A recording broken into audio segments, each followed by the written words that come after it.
തിരുവനന്തപുരത്ത് 8.75 gram hashish ഓയിലുമായ ഒരാൾ പിടിയിൽ. കവടിയാർ സ്വദേശി ജനു തോമസിനെയാണ് മ്യൂസിയം പോലീസ് അറസ്റ്റ് ചെയ്തത്. സ്കൂൾ പരിസരത്ത് നിന്നാണ് പ്രതിയെ പിടികൂടിയത്. അജീഷ് ജയകുമാറുണ്ട് തിരുവനന്തപുരത്ത് നിന്ന് വിശദാംശങ്ങളുമായി. അജീഷ്, സ്കൂൾ പരിസരത്ത് നിന്നാണ് ഈ പ്രതിയെ പിടികൂടിയതെന്ന് അറിയുന്നു. ഇയാൾ അവിടുത്തെ സ്ഥിരം വിൽപ്പനക്കാരനാണോ? പോലീസ് പറയുന്നത് എന്താണ്?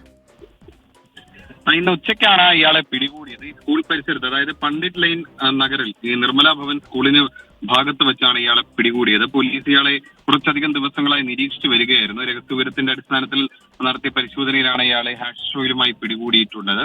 8.75 ഗ്രാം ഹാഷിഷ് ഓയിലാണ് ഇയാളിൽ നിന്ന് പോലീസ് പിടികൂടിയിട്ടുള്ളത്. കവടിയാർ സ്വദേശിയാണ് ഇയാൾ. ജനു തോമസ് എന്നാണ് ഇയാളുടെ പേര്. അജേഷ് ജയകുമാറാണ് തിരുവനന്തപുരത്ത് നിന്ന് വിവരങ്ങളുമായി ചേർന്നത്. നമ്മളിങ്ങനെ ലഹരിക്കെതിരെ സംസാരിച്ചുകൊണ്ടിരിക്കുമ്പോഴും ഓരോ ഇടങ്ങളിൽ ഇങ്ങനെ ലഹരിയുമായി എത്തുന്നവരെ പിടിക്കുന്നു, അങ്ങനെ പരിശോധനകൾ കർശനമാകുന്നു. ഈ സ്കൂൾ പരിസരത്താണ് ഇവർ കൂടുതലായിട്ട് തമ്പടിക്കുന്നത്. പിന്നെ ഈ പാലത്തിൻ്റെയൊക്കെ അടിയിൽ കഴിഞ്ഞ ദിവസം ഒരാൾ എന്നോട് പറയുമായിരുന്നു, പാല് കൊണ്ടുപോകുന്നയാളാണ്, വെളുപ്പിനാണ് ഇവർ പോകുന്നത്. അപ്പോൾ കാണാം ഓരോ പാലത്തിൻ്റെയൊക്കെ അടിയിലായിട്ട് ഇങ്ങനെ പെൺകുട്ടികളും ഉണ്ടാകും, ആൺകുട്ടികളും ഉണ്ടാവും. എന്തെങ്കിലും ചോദിക്കാൻ ചെന്നാൽ ഭയങ്കരമായിട്ട് ഇവരെ വഴക്ക് പറയും, ബൈക്കൊക്കെ എടുത്ത് ഇങ്ങനെ തട്ടി മറിച്ചിടും, അങ്ങനെയൊക്കെ ചെയ്യും. അപ്പോൾ എന്തെങ്കിലും ചെയ്യണം എന്ന് പറയുന്നവരുണ്ട്. കാരണം ഇവർക്കൊക്കെ ഭയമാണ്, പരാതിപ്പെട്ടാൽ ഇവരുടെ പേര് പുറത്തു വരുമോ ആ രീതിയിൽ. പക്ഷേ ഇനിയിപ്പോൾ അങ്ങനെയൊന്നും ഉണ്ടാകില്ല. രഹസ്യ വിവരങ്ങളാക്കി തന്നെ വയ്ക്കും. അതുകൊണ്ട് ധൈര്യമായിട്ട് നിങ്ങളുടെ കണ്ണിൽ കണ്ടാൽ പരാതിപ്പെടുക.